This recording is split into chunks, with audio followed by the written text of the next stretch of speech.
Hey everyone, thanks for coming out again, although you have to. Now, what's behind me is a mural from Leon, Nicaragua, where you all know ad nauseum. I lived for 8 years running from the police. So you basically have to understand the psychology of US foreign policy, and I'm going to tie this all in. Now, first of all, cognitive approaches focus on the mind, right? And it's how we process information. Now, a lot of people might say, well, why is this important? This is incredibly important for US foreign policy because we all have these kinds of schemas, these ways to see the world. And this kind of challenges the rational actor perspective, because the idea of a rational actor's perspective is that these policymakers, the president, get along and get together and then create the best foreign policy possible, right? Well, what's this information? How does this information challenge my own ideas, etc.? Well, in the real world, that's not how it goes. And as we all know that, basically, you have these articles to read and they're pretty dense. But what I want you to understand is some few points, first of all. First of all, we have images. We have images of ourselves, right? Like the United States of America protects democracy, right? So everything we do is to support democracy. So, we need to balance Russia out in Eastern Europe to support democracy. Now, I'm against, personally, Russia's invasion of the Ukraine, but the idea that we're doing this for democracy is absolutely ludicrous. Like I said to you before, behind me is this mural. Those, poor people who can't really express themselves all the time, particularly in Latin America, and it happens in the United States to develop these murals, like beautiful paintings, etc. This is a snake of the CIA. You can see behind me, the CIA is on there. And the idea that we were brutalizing Nicaragua. Now, I was not there in the 1980s, but during the 1980s, when the government was actually democratically elected, even the conservative candidate who we were supporting recognized this later and said that was a fair election, but the United States refused to support it and carried out a war that was illegal. And the government of Nicaragua at the time, called the Sandinistas, took us to the International Court of Justice and won in 1984. We actually lost the International Court of Justice case for supporting terrorism, landmines in the port of Corinto, etc. But we have these images of ourselves that, we're doing good. And I'm sure the Russians do, Cubans do, Norway does, every country develops these images of itself. And then when we do carry out US foreign policy, we're able to use this kind of discourse, propaganda, which you're going to see, etc., that helps inform our understanding of foreign policy. But often it's not true. It's based on false schemas. So if you believe the United States supports and fights for democracy everywhere, I have a good bridge to sell you. And that's why I'm showing you that video from Australia's 60 Minutes on Teodoro Obiang, a brutal dictator of Equatorial Guinea, who, it's just, he is probably one of, if not the most brutal dictators of Africa, but yet he allows oil companies to go and exploit his oil. So this is one of the issues that we have to tackle. So these images of ourselves don't arise haphazardly. They actually are part and produced and stained by like cultural milieus, propaganda over time, American exceptionalism that, feeds into the US psyche. So when we do foreign policy initiatives, it's always, we can draw on that idea of democracy, but it's usually because of self-interest. Now, I'm not saying the United States is bad. I think all countries do these things, but psychology plays a very, very big role. Well, how? Well, if you have basically an image of yourself, or you have a certain ideology, a certain idea, there's a lot that challenges it. That's called cognitive dissonance. Basically, we have an idea about something, right? And we might get information that is contrary to our understanding of the world, right? And what we do is, in order to decrease that dissonance, because we go into this kind of meltdown, like, oh my God, this can't be true, I think otherwise, etc. So we kind of marginalize that information and we justify and rationalize our behavior. I've tried being somewhat conscious of this to not let that happen to me. One quick example, which is kind of interesting, which shows it's not just like an attack on U.S. foreign policy. It could be anything. I grew up in a very progressive area of the country. And when I went and moved to Nicaragua, I always learned before about sweatshops. Sweatshop maquiladora system is, these people are exploited basically in developing countries by these evil companies that go in. They'll, they set up shop and then export to Walmart, Target, etc. Well, I was in the hospital once in Nicaragua, and there was this well, not young, I was young too, but this girl with a kid on her lap, and I said, where do you work? And she told me, I'm talking Spanish, of course. She told me she worked in the maquiladora system. That's the kind of sweatshops that I was said to her. Oh my God, that must be terrible. And she's like, no, I actually like my job. I have health care, etc. So there's two things I can do with that information. I can go with cognitive dissonance. That is, I have an idea that all the sweatshops are bad and the factories are bad in Latin America. And I kind of ignore that information and rationalize it some way. I mean, this girl's crazy. She doesn't know what she's talking about. Or I can incorporate that information and have a more complex understanding of the world. In that case, that would be U.S. foreign policy. And, it pushes these trade deals and, which kind of facilitates this maquiladora sweatshop system.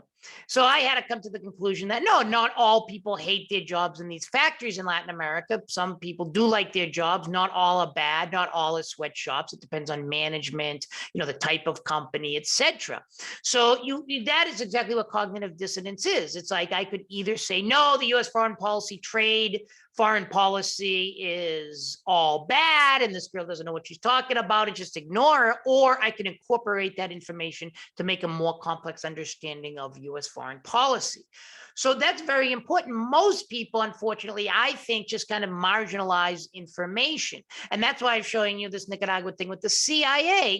We brutalize Nicaragua like a lot of other countries. We like to say, oh, we support democracy, but not when it's not in our interest. So like when Hugo Chavez was elected in Venezuela, that was a fair and free election. The Carter group that monitors these elections said it's fair and free. And they're like, oh, this guy's crazy. It's like, these are the things that happen. So we don't want to concede, right, things that don't fit our scheme. And so we kind of justify it. Like the United States supported in Guatemala, which you're going to see Nixon in a propaganda campaign, which was created by Edward Bernays, but that's much earlier. But we supported in the 1980s, basically genocide in Guatemala against the indigenous people during the very short government of Rios Montt. Now, that was a horrific government, but sometimes we rationalize and say, well, that was the Cold War. There were no other choices, but there are other choices. We don't have to support those governments. In fact, sometimes, like we talked about before, there's blowback. So, we justify our actions and we have images of ourselves, and it's very difficult to get those images out. And it's like that with everything. Like, I really believe probably people in Russia think that they're denazifying the Ukraine. All they have to do is what we call confirmation bias and confirm that, because there is Nazism in the Ukraine. There's extreme right wingers, but that doesn't mean you have to invade the whole entire country to get out a Jewish president. And well, I mean, that's one of the ironies of Putin's arguments, is that, we're denazifying the Ukraine, but yet it has a Jewish president, So it's this, the way we process our information, even though we see people as kind of like Putin's invasion is crazy, it does make sense to them, right? Where they see themselves as, surrounded by NATO, surrounded by the European Union. So they justify their actions, but this is how all foreign policies are. So when we talk about U.S. foreign policy, when we were bombing, Cambodia and Vietnam, Richard Nixon said to Henry Kissinger, and it came out in Proof's documents, if it flies, bomb it. Basically kill anything that moves. Could you imagine if Putin said that in the Ukraine? We would consider Putin an evil guy, whereas we would say, well, in Vietnam and Cambodia, we made mistakes.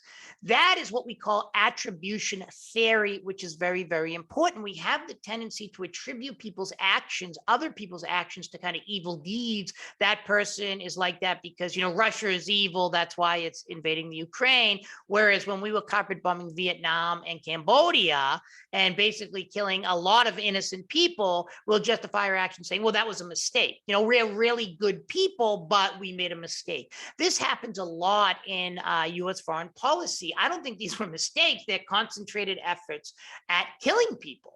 And that's what we have to see. And that's when the Nicaraguan government took the United States to court in the early 1980s, and one, I think it came out in 1984. I'm not that old. I was not there at the time, but it showed the CIA had documents, right, saying support basically, terrorism, which boiled down to terrorism. We actually put mines in the ports of Corinto, which was completely illegal to mine another country's ports, like we're putting mines in your ports. And this happens all the time. And when you watch that Equatorial Guinea video, it's like, look at the excuses U.S. foreign policy makers at that time were making for supporting this guy who's still in power to this day. I think psychology is very, very important, because the way we see ourselves, the way we process information, attribution bias, confirmation bias, cognitive dissonance, etc., rules how we create policies. So, in order to maintain consistencies, we, avoid the dissonance. So I want to say the United States of America would never do something that the Ukraine, what Russia is doing in the Ukraine.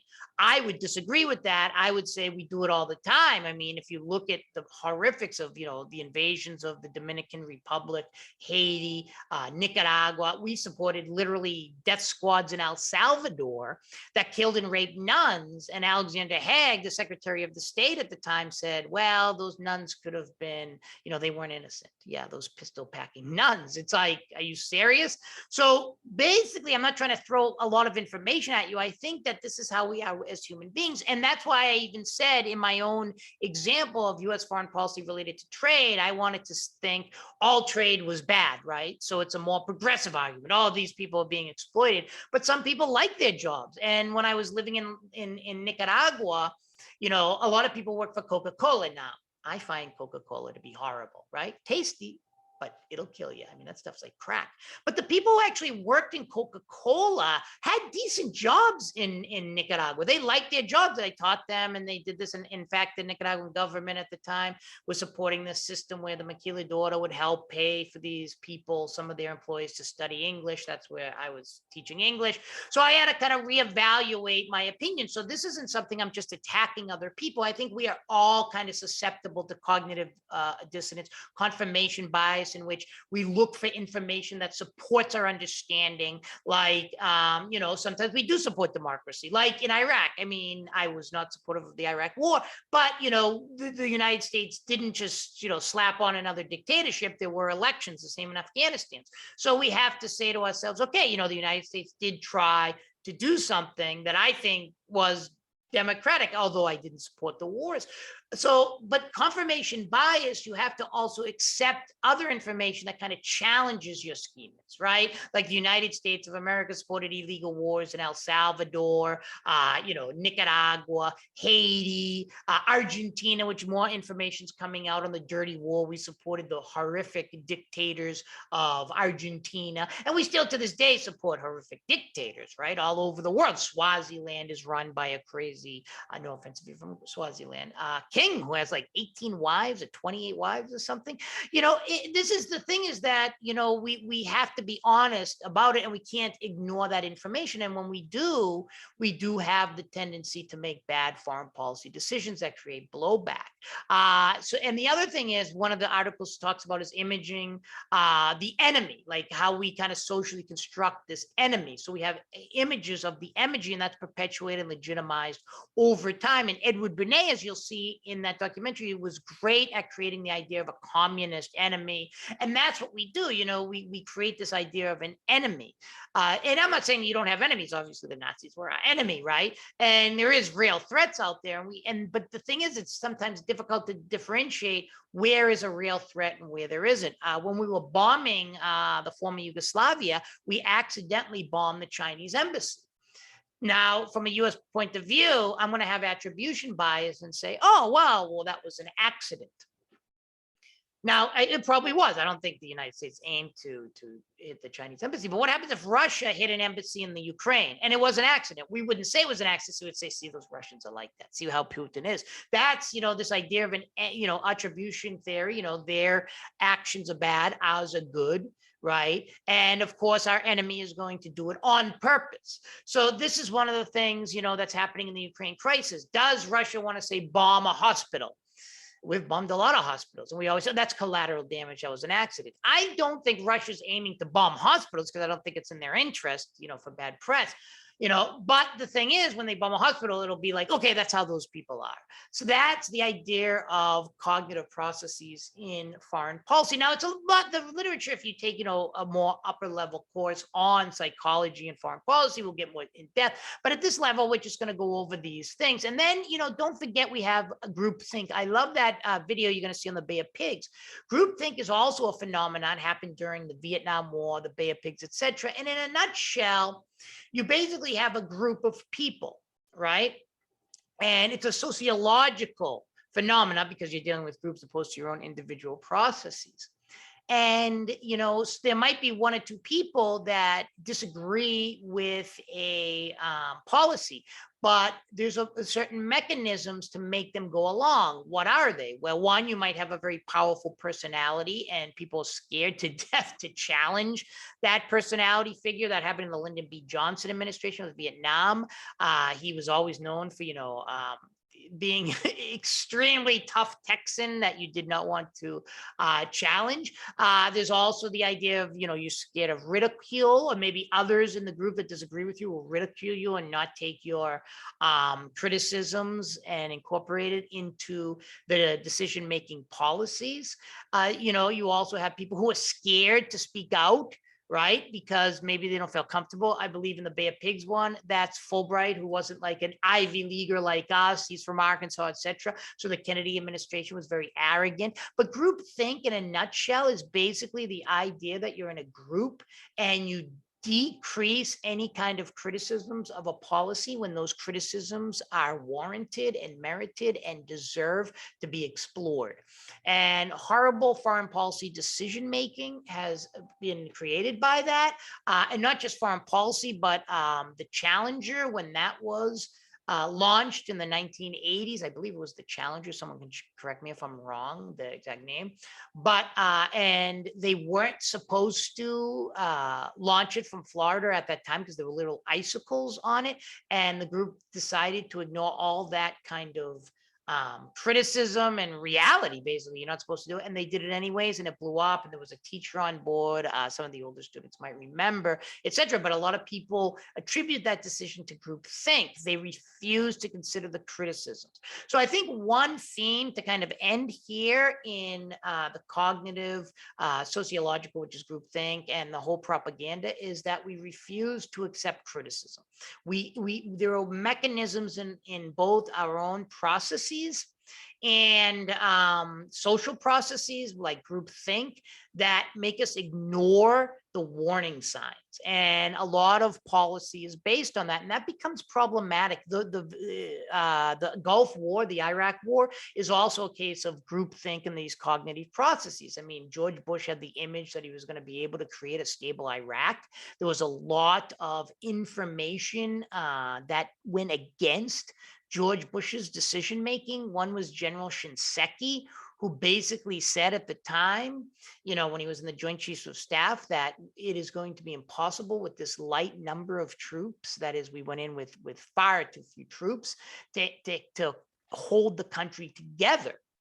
And Rumsfeld, basically fired Shinseki and said, this guy's crazy, right? That's kind of like this whole idea of, you have this idea, this image, this schema, and whatever criticism comes towards it, you kind of marginalize that criticism. And also, when you look at groupthink, when they were in the meetings, Colin Powell and Condoleezza Rice were both very incredulous about the Iraq war, but they went along with it anyways under certain pressure, very strong pressure. So Colin Powell even made that famous speech to the United Nations showing that Iraq had weapons of mass destruction, which he never even believed.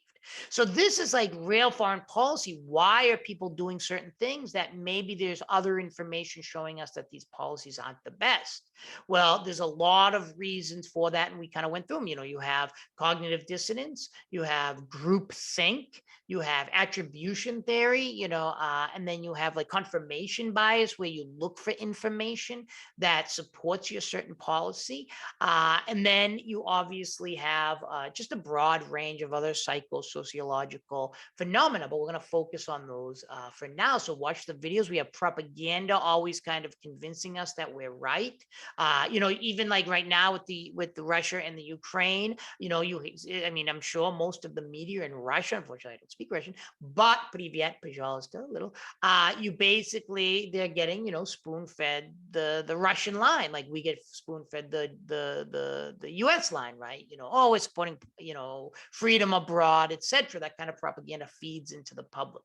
So, think of that, read the articles, but notice those main points that I focus on in the lecture. Again, that is a mural from Nicaragua in Leon when the United States of America was carrying out an illegal war, and there were murals all over Nicaragua against the illegal war the United States was carrying out in the 1980s. Again, as you can see, or maybe you can't, that is the CIA, and there's a lot of murals like that in Nicaragua that were against U.S. foreign policy.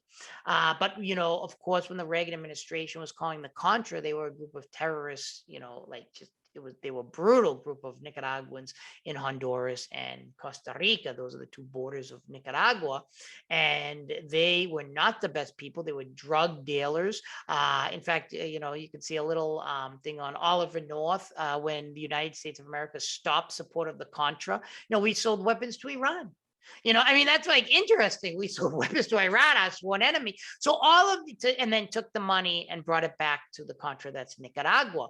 So you basically have these kinds of mechanisms that, we're fighting, we're supporting the freedom fighters. No, the Contra, well, the Somocistas at the time before they were overthrown in 79, actually killed Bill Stewart on the ground. They had him get on the ground, and the Somocistas took a gun, that were the people we were supporting, and killed a U.S. journalist.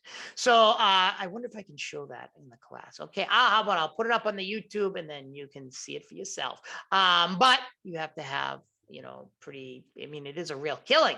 So that's one of the things we have to kind of support. That's the Equatorial Guinea, Teodoro Bayang video. And watch all those videos. They're very good on propaganda, and you can really learn a lot about foreign policy. And even in your own personal life, to end, we'll all have different opinions, but, don't allow people. That's why I like these debates in the classes I teach. Listen to other people's opinions, because, even though, we're solidly, we have the tendency to be very stubborn with our opinions, myself included. Listen to the people who don't agree with you, because they can really shed light on a lot of good ideas that we don't consider. So without further ado, I'll end there, and I hope you enjoyed the lecture. If not, well, that's too bad. You gotta watch it anyways. That's it. That's how it goes. But take care, everyone, and I hope everyone's doing well out there, and we will see each other soon.